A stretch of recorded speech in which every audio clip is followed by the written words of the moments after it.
क्या आप जानते हैं कि भारत के कुछ मंदिर ऐसे भी हैं जो अपने रहस्यों की वजह से दुनिया भर में मशहूर हैं? इन मंदिरों के रहस्य इतने गहरे हैं कि विज्ञान भी अब तक उनका हल नहीं ढूंढ पाया। आज हम आपको एक ऐसे ही मंदिर के बारे में बताएंगे जिसके रहस्य सुनकर आपके रोंगटे खड़े हो जाएंगे। हम बात कर रहे हैं असम के कामाख्या मंदिर की। यह भारत का चौथा ऐसा मंदिर है जिसके रहस्यों को समझना वैज्ञानिकों के लिए भी एक चुनौती बना हुआ है। कहते हैं यहाँ कुछ ऐसा घटित होता है जो दुनिया के किसी और मंदिर में नहीं होता।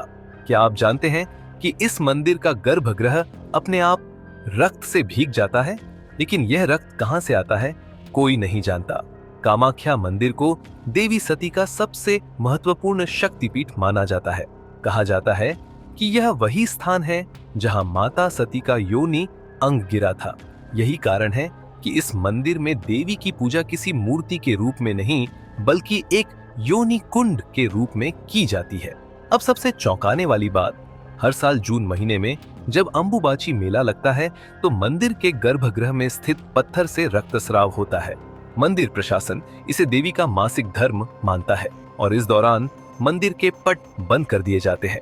जब मंदिर दोबारा खुलता है तो भक्तों को एक लाल कपड़ा दिया जाता है जिसे वे प्रसाद के रूप में अपने साथ ले जाते हैं। लेकिन क्या यह सच में देवी की शक्ति का चमत्कार है या फिर इसके पीछे कोई गुप्त प्रक्रिया है जिसे दुनिया से छुपाया गया है? कामाख्या मंदिर का इतिहास हजारों साल पुराना बताया जाता है। इस मंदिर का उल्लेख कई प्राचीन ग्रंथों और पुराणों में मिलता है। मान्यता है कि यह मंदिर गुप्त काल से भी पहले अस्तित्व में था और यहाँ कई तांत्रिक क्रियाएं की जाती थीं। ऐसा कहा जाता है कि इस मंदिर में आदिकाल से शक्ति की उपासना होती आ रही है। यहाँ पर साधु संत और तांत्रिक साधना करते थे जिससे वे अलौकिक शक्तियों को प्राप्त कर सकते थे। कई ग्रंथों में लिखा गया है कि इस स्थान पर किए गए अनुष्ठान अचूक होते हैं।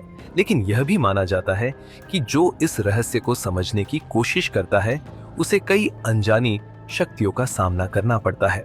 कई वैज्ञानिक इस घटना की जांच कर चुके हैं लेकिन कोई भी इस रहस्य का ठोस उत्तर नहीं दे पाया। कुछ लोगों का मानना है कि यह लाल रंग का पानी प्राकृतिक है क्योंकि इस मंदिर के नीचे गहरी गुफाएं और भूमिगत जल स्रोत है। लेकिन फिर सवाल यह उठता है कि यह जल स्रोत सिर्फ जून के महीने में ही लाल क्यों होता है? कुछ शोधकर्ताओं का कहना है कि यह मंदिर किसी प्राचीन तंत्र साधना का केंद्र था और यहाँ की ऊर्जा आज भी वैसी ही बनी हुई है। क्या यह मंदिर किसी गुप्त तांत्रिक क्रिया का केंद्र रहा है? क्या यहाँ की दीवारों में सदियों पुराने तंत्र मंत्रों की शक्ति कैद है? इस मंदिर की सबसे अनोखी बात यह है कि यहाँ कोई भी देवता की मूर्ति नहीं है बल्कि सिर्फ एक पत्थर को देवी का प्रतीक माना जाता है। कहते हैं कि इस मंदिर में आज भी तंत्र मंत्र की साधना की जाती है और इसे भारत के सबसे बड़े तांत्रिक स्थलों में से एक माना जाता है। मंदिर के अंदरूनी हिस्सों में कुछ ऐसे सुरंगनुमा रास्ते हैं जो रहस्यमयी बताए जाते हैं। यह सुरंग कहां जाती है इसका सही पता आज तक किसी को नहीं चला। मंदिर के आसपास के इलाकों में कई लोगों ने अजीबोगरीब घटनाओं की सूचना दी है। कुछ का कहना है कि उन्होंने यहाँ अजीब रोशनी देखी है तो कुछ का मानना है कि यहाँ गुप्त शक्तियां सक्रिय है। मंदिर के गर्भगृह में प्रवेश करने के बाद कई लोगों ने बताया कि उन्हें एक अलग ही ऊर्जा का अनुभव हुआ, जैसे कोई अनदेखी शक्ति वहां मौजूद हो। यह भी कहा जाता है कि यहाँ की भूमि में कोई ऐसी ऊर्जा है जो लोगों के विचारों और भावनाओं को प्रभावित कर सकती है। कई श्रद्धालु मानते हैं कि यहाँ पर देवी की उपस्थिति आज भी महसूस की जा सकती है। कुछ लोग यहाँ आने के बाद अजीब अनुभवों की बात करते हैं। कामाख्या मंदिर का रहस्य जितना गहरा है उतना ही रोचक भी है। क्या यह वास्तव में देवी की शक्ति का चमत्कार है या फिर इसके पीछे कोई प्राचीन तांत्रिक विद्या काम कर रही है?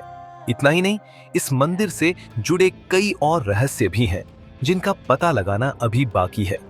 कई लोगों का मानना है कि इस मंदिर के नीचे एक गुप्त सुरंग मौजूद है जो किसी अज्ञात स्थान तक जाती है। लेकिन क्या यह सच है? लेकिन यह अकेला मंदिर नहीं है जिसके पीछे ऐसे अद्भुत रहस्य छिपे हुए हैं। भारत में ऐसे कई और मंदिर हैं जिनकी गूढ़ कहानियां आज भी अनसुलझी हैं। अगर आपको ऐसे रहस्यों को जानने में दिलचस्पी है तो इस वीडियो को लाइक करें और चैनल को सब्सक्राइब करना न भूलें, क्योंकि यह रहस्य अभी खत्म नहीं हुआ। आने वाले वीडियो में और मंदिरों के रहस्यों के बारे में जानने के लिए बने रहें। जय मां कामाख्या।